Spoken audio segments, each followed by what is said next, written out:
Hello, everybody. Thank you so much for attending today. My name is Courteney Bailey, and I am the Chief Development Officer for MPTF, and so honored to have you all here today. We, as everyone hopefully knows on this webinar, we are the Motion Picture and Television Fund, and we are celebrating our 99th year of service. And as I'm sure all nonprofits say, we wish we didn't exist in a way, and that everything was perfect. But thankfully, we are a nonprofit that is able to help the most vulnerable people in our entertainment community. And today, we are in the second part of a 3-part webinar series, really aimed, our CEO, Bob Beecher, had the great idea. We have so many people in our industry when the pandemic hit and things went to a grinding halt. We really wanted to think about what services can we provide that are practical and relevant. And with many of our, sister kind of organizations that help as well, like the Actors Fund and SAG-AFTRA and all these incredible people, what can we do beyond our social services? So first webinar was moderated by Scott Kaiser, who you will hear from today, our Chief Innovation Officer, a brilliant doctor. And it was about mental health and emotional wellness. This one is a little more laser focused on, again, these incredibly challenging waters that we're all attempting to swim in right now, about financial literacy, really practical tips on financial literacy. Scott will introduce Denise Colletta, who's fantastic, an SVP at City National Bank, as well as career guidance. And probably one of the biggest concerns right now, even if you are blessed to still be working, or you've experienced a layoff, or you are a consultant and figuring out how to hang your own shingle or hang it better in a more visible way. We have an incredible person, a chief of staff for LinkedIn, which we all know LinkedIn, Shaitali Shah. And so today we're going to dive into those two topics.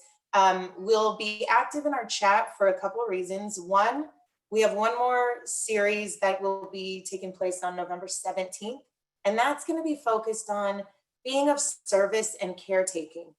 It sounds strange to some and not to others, but volunteering is something that's very soul fulfilling. And even when you might be in your darkest moments or a darker time, being of service to others is something that really fulfills the soul, is a way to give back that is not just writing a check, which many people cannot do.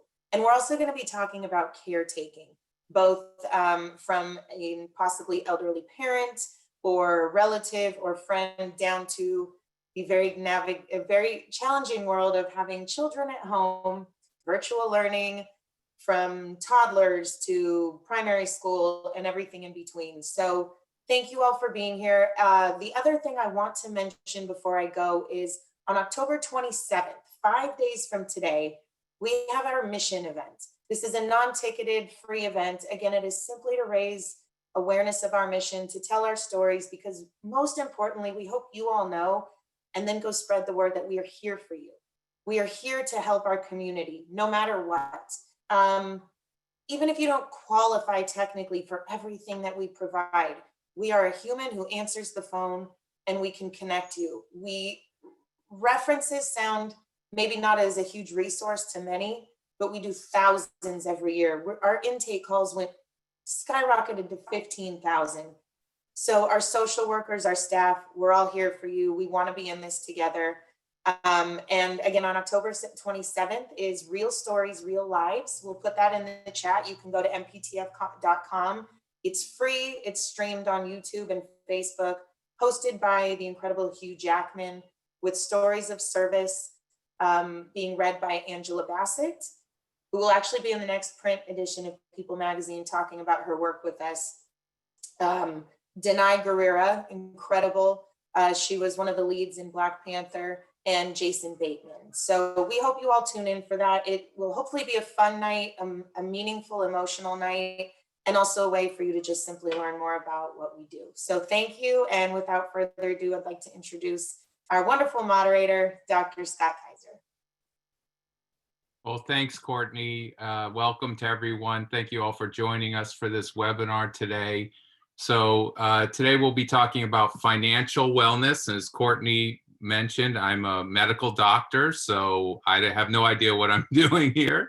You definitely don't want to take financial advice from me, but the good news is we've got some really incredible people. And in all seriousness, when you think about true health and well-being, our financial health, our careers, they really are integral parts to our overall health and well-being. So in all seriousness, this is a critical part of health and well-being, and I'm excited to learn with all of us today from these great presenters.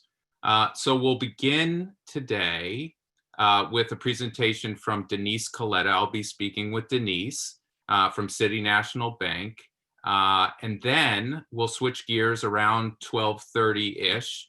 Shaitali Shah from LinkedIn will be discussing the use of LinkedIn as a platform for job searches and ways to tune up your LinkedIn. More on that later. And of course, don't be, when everybody goes out and gets great new jobs, don't be mad at MPTF, whatever companies are losing you, but we'll have fun with that. So let's begin. I'll introduce Denise Colletta. I've really enjoyed getting to know Denise. She's the Senior Vice President and Team Leader of the Entertainment Division of City National Bank. She's one of the most recognized faces in the music and entertainment industry. She's developed and nurtured some of the most high-profile relationships with City National. She has over 30 years of banking experience and oversees a large portfolio of loans and deposits totaling over $1 billion. And in 2017, Denise was actually honored by Variety as one of the honorees on the Power of Women LA list, Power Women of LA, and Power of Women. And all this, she actually started out as a bank teller, so has really come a long way. Denise is not just here to share with you today. She's actually sharing all the time, a huge supporter of MPTF. She's served as the chairperson of our professional advisory network for over 8 years. And I think we even have some professional advisory network webinars coming up, which is again, a great resource. And she's a member of MPTF's Professional Advisory Council. She's been on that council for over 11 years. So with that, it's my pleasure to bring on Denise and begin the conversation today. Denise? Well, thank you, Scott. And I appreciate the opportunity to be here and spend some time with the audience. Yes, it has certainly been a pleasure, and talk about filling the soul. Participating and serving in the Motion Picture and Television Fund has certainly been one of the most rewarding aspects of my career. Knowing that I'm giving back to an industry that allows me to kind of work in the space with them is just so personally rewarding. So I've always appreciated the opportunity to partner with the fund. So happy to be here today, and hope I can share some pearls of wisdom. That's wonderful. Yeah. And I know you're just so generous with your time and your expertise. And I know it's a great virtuous cycle because you love the arts and culture. And actually, City National Bank and the industry, we go way back. So I'd love to hear more about this longstanding relationship between the industry community and City National Bank. Well, great. City National is celebrating its 65th year of serving clients in the community.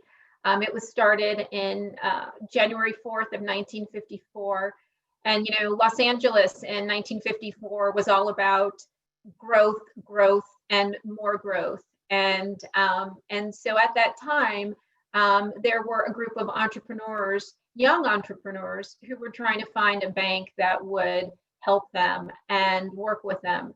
And, just really couldn't find, a bank that would be user-friendly to their needs. And so that's really kind of how City National Bank was born. And so we started with one office in Beverly Hills.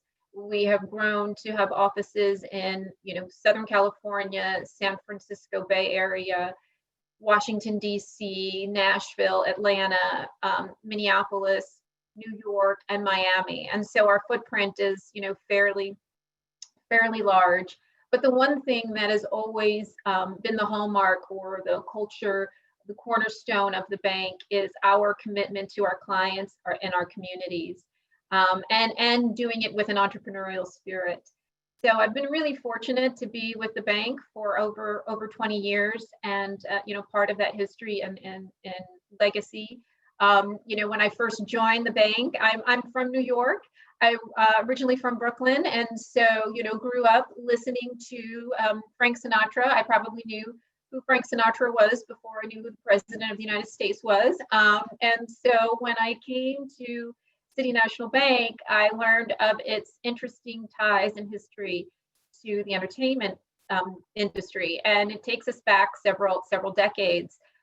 Where back in, I think it was December of 1963, Frank Sinatra's son was kidnapped, and back in the day, banks did keep quite a bit of money in our vaults. We don't really do that today anymore, but it was one of those things where the then president of City National Bank had a relationship with Frank Sinatra. Frank called in the middle of the night and said, "Hey, this is what's happening. I need to get some ransom money." And the president of the bank met Frank and gave him a suitcase full of money, about 240,000 back then, which would be seven figures today. The rest is a bit of history where Frank was able to successfully recover his son, bring him home safely, and in true Frank Sinatra style, he came to City National and said, "Hey, how do I ever repay you?" And we said, "Listen, just refer your friends and family." And in true Frank style, that's exactly what he did. And so we are the home to some of the most beloved artists of our time, legacy, talent, and then yet we are still working with some of young up and coming talent today. So we have really deep roots in the entertainment space, and we take such great pride. And so we have been doing it now for over several decades, and so it's part of our history, part of our culture that we take such great pride in.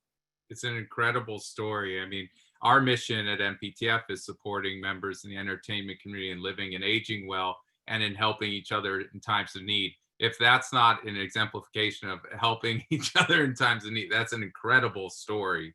Yeah. And so that's what we're here to do today. Nobody's getting a suitcase full of cash out of the vault.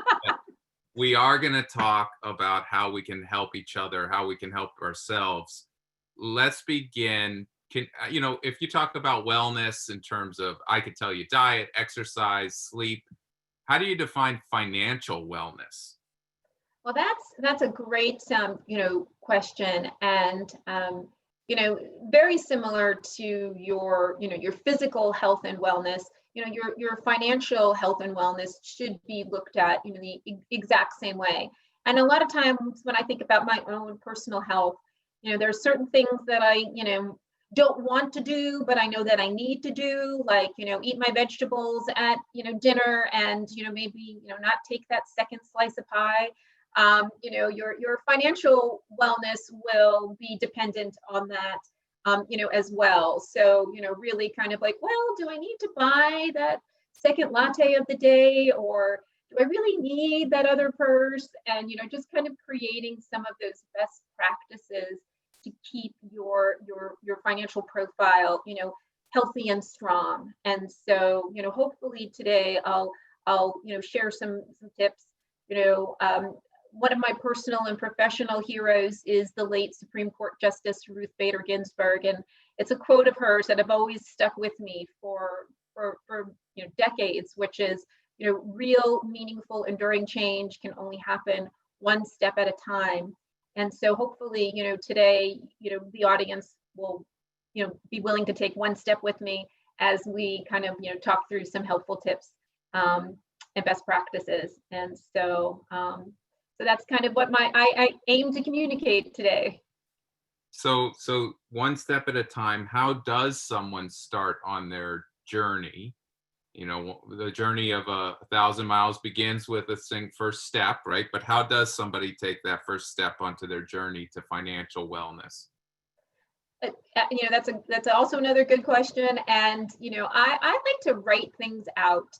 I find if you can write it out and you can get a visual on where you're at and where you would like to go, it's so helpful. There are two things that I have personally done, and I will tell you a lot of the things I'm going to talk about today with the audience are things that I have done. I still do today. And so I'm sharing things with you that I know have not only worked for me, but I think many in my industry would also consider kind of best practices. So the two things that I would suggest is having a financial plan.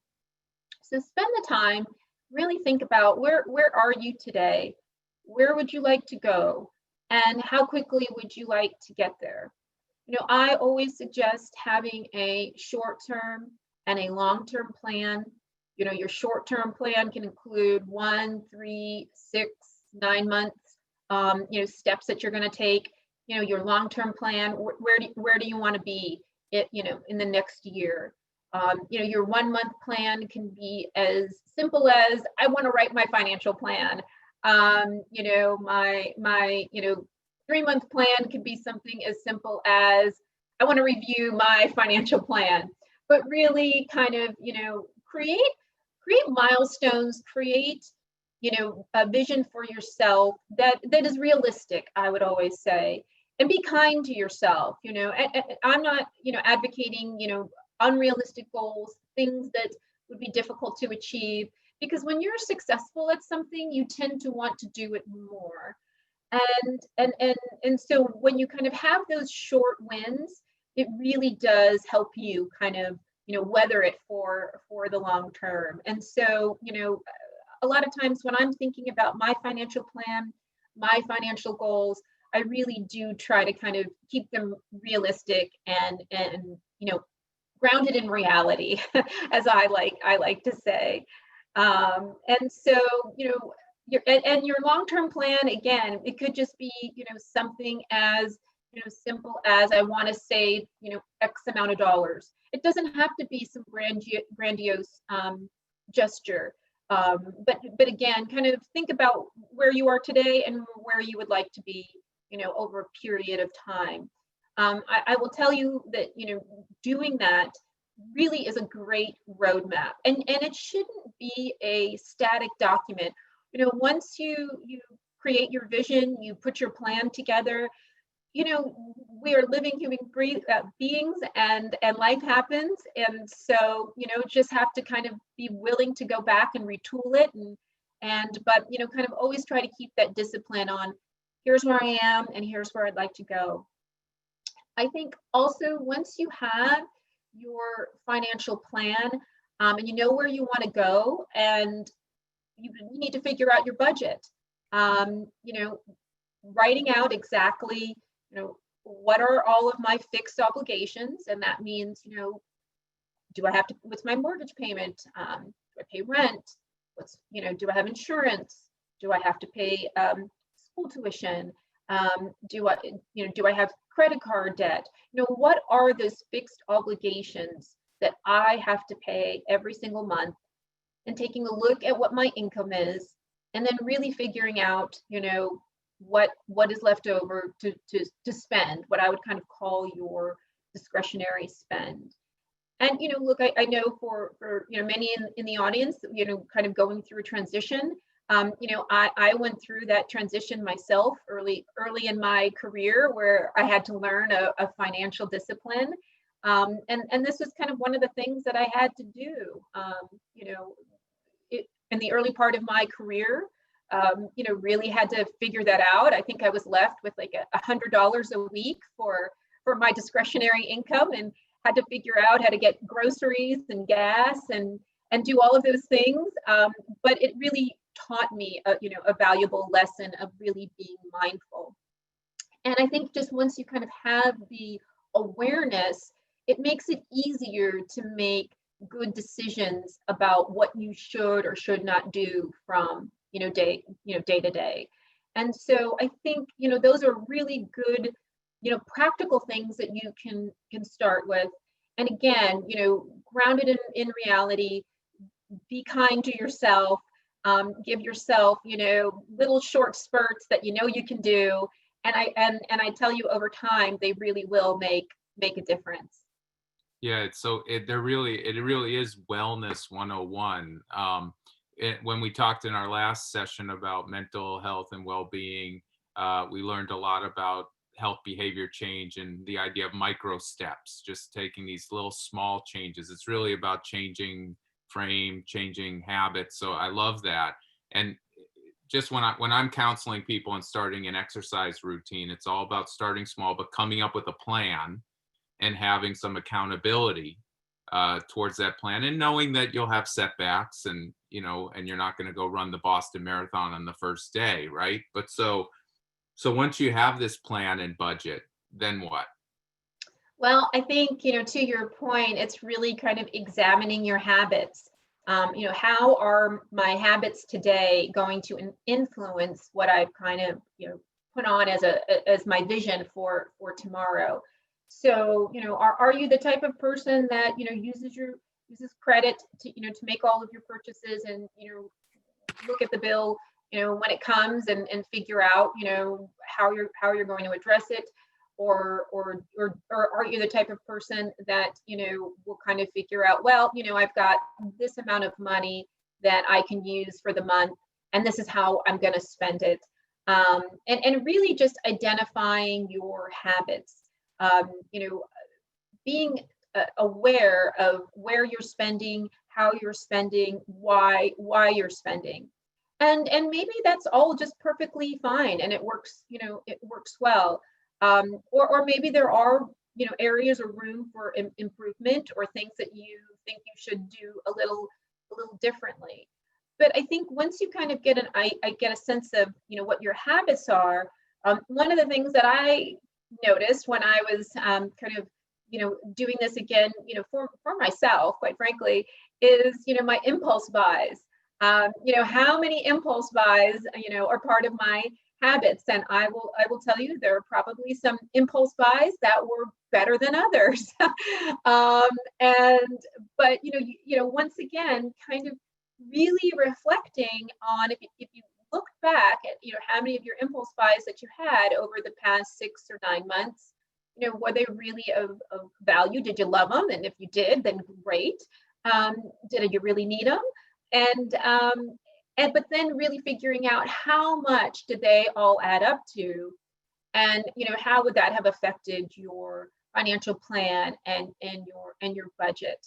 Again, when you kind of have that discipline, or you kind of have that end goal in front of you, it does allow you at least to pause. I'm not saying you won't do it or you shouldn't do it. I'm just saying it'll give you that pause to kind of, think through it.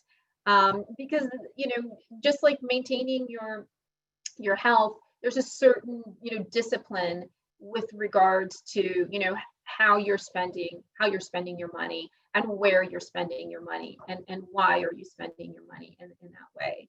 So, Yeah. so again, it's a little bit of the psychological, as well as kind of with the actual kind of financial piece.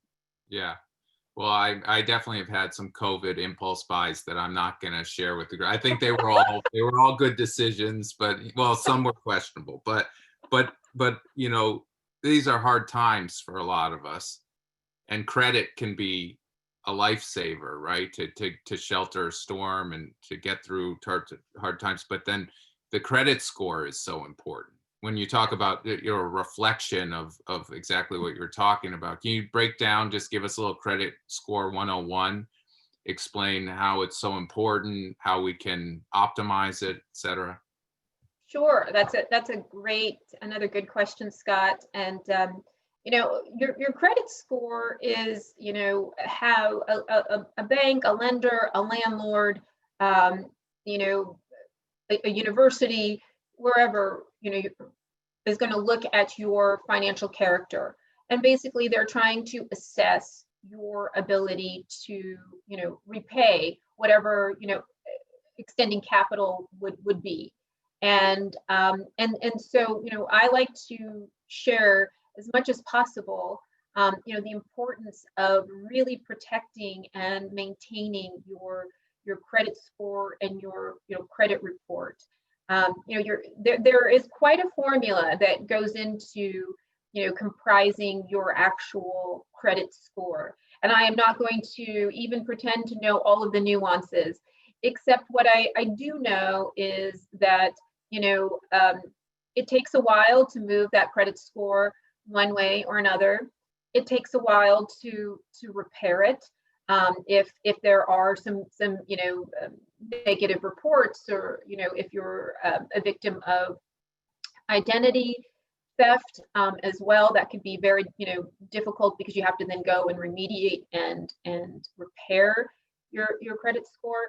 But it is one of those things that really kind of represents your habits, your ability to repay.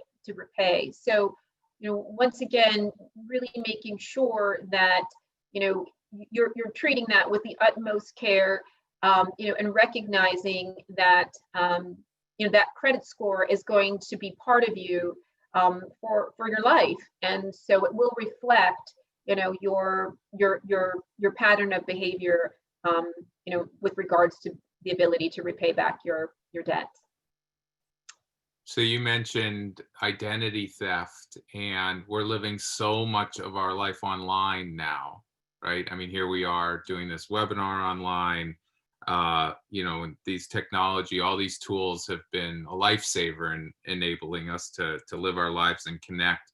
What are some tips that you give to your clients regarding identity theft, protection from cyber attacks, et cetera, et cetera? That is so prevalent today. In today's environment, the hackers, so to speak, really do know of our vulnerabilities right now. They know that we're at home. They know that we don't have the same security protocol at home that we would at work, and so they really are, preying on our vulnerabilities. With regards to your credit score, I really do suggest that you enroll in a credit monitoring protection program. There are a lot of great companies out there.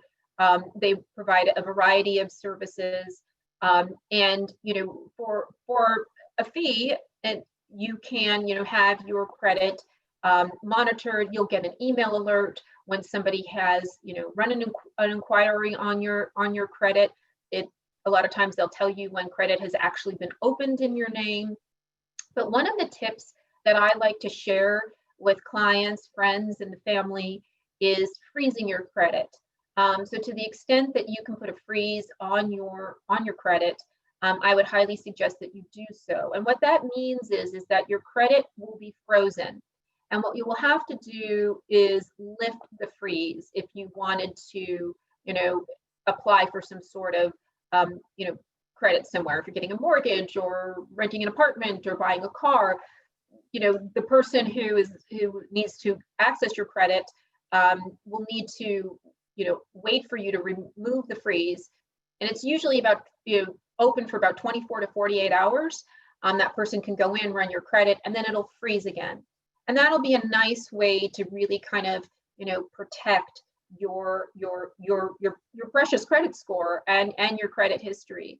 I know it sounds like some extra steps and takes time, but having dealt with clients who over the years who have been victims of identity theft, I can assure you that the time it takes to kind of lift the freeze on your credit score is very, very nominal in comparison to the time that it'll take to kind of remediate and piece together your identity, your financial identity again. On the technology front, a couple of best practices and tips is one is really basic: change your passwords. Change your passwords as much as you can. Try not to use the same password, and on all of the different sites. To the extent that you can put, a dollar sign or an exclamation mark in there somewhere, That's makes it a lot harder for a hacker to figure out, your password. And, please make sure you're, utilizing the software packages and maintaining your antivirus software. Again, we probably don't have the same protocol at home that we did at work. And so you want it, to the extent that you can, try to recreate it and provide some of those safeguards around your home computer. I would highly suggest that you do that. Also, really be aware of all of the schemes and scams that are going on right now. The one I like to tell a little bit about is my mom, called me at work and said, the IRS had called her and she owed all this money and they wanted her bank account number, and I had to assure her, Mom, the IRS is not calling you. And if they need to speak with you, they're going to send you a letter. And so, please don't give out any information. And so just, really being vigilant about, who are you dealing with? What information are they asking you? Does it make sense for you to provide this information? Again, just taking a couple of seconds to kind of hover over, if there's a link, a URL, making sure that that's really legitimate. Look, if you're getting an email from somewhere or someone that you're not familiar with, read the email. If there's spelling or there's terms in there that don't seem familiar, or language that, let's say, Scott, you and I email each other all the time, but there's a word in there that, I would never say, or I would never do, that's a clue that you probably shouldn't respond to that email. So really kind of taking that, preventative measure with, maintaining your email. Another big thing that's going on right now is the ransomware and extortion emails. Really know what your response should be. They're out there, knowing where your family is, and so that gives you the kind of the comfort of not feeling, that you have to respond to this or immediately get concerned. There's so many different things that are going on right now, and it's so important. Just again, have that discipline and take the few seconds to kind of really look at, what am I clicking on? What am I responding to? What are they asking me for? Yeah. And does it make sense for me to do this? And I know we've got to shift gears here, but we could talk all day here. I love this. Let me just throw one quick one at you. Doctors, we're always running behind, so we'll go just a little over. Sorry, Shaitali, but when you were talking about the plan and the budget, do you have any tools you recommend as opposed to my literal back of the envelope that I'm They're great tools online. They're all different ones. And it really is all about your personal preference. And so, just search, you can go online and you can search financial plan, budget, and a variety of tools will come up. And so, again, I appreciate the opportunity to have been here today. I hope I have helped in some way. It's always a pleasure to give back, and to the audience, I wish you lots of health and wellness. And more importantly, I hope you'll take a good first step on your financial journey. That's great. Thanks, Denise. And just thank you for your commitment to our community, being here today. This is really great. I'm sure there will be plenty of questions to follow, and really just great information. So thank you so much. And we're going to shift over now to the second half of our program today. So I'd like to welcome Shaitali Shah, who's I'm trying to share my video, by the way. I'm so sorry, Scott, but it says the host has disabled it. So okay. Okay, thanks. And I'm so sorry, keep going. No. See, it's because Shaitali's from a tech company, so we want to make sure we make the tech complicated. But here's Shaitali here with actual video, and she's the chief of staff to the infrastructure engineering org at LinkedIn. Okay. And Shaitali's professional expertise is in business and technical program management. She focuses on strategic planning and operational execution in technological companies. And in her current role as the chief of staff, She partners with the executives on the roadmap planning, project portfolios, org communications, all to deliver results on set goals. So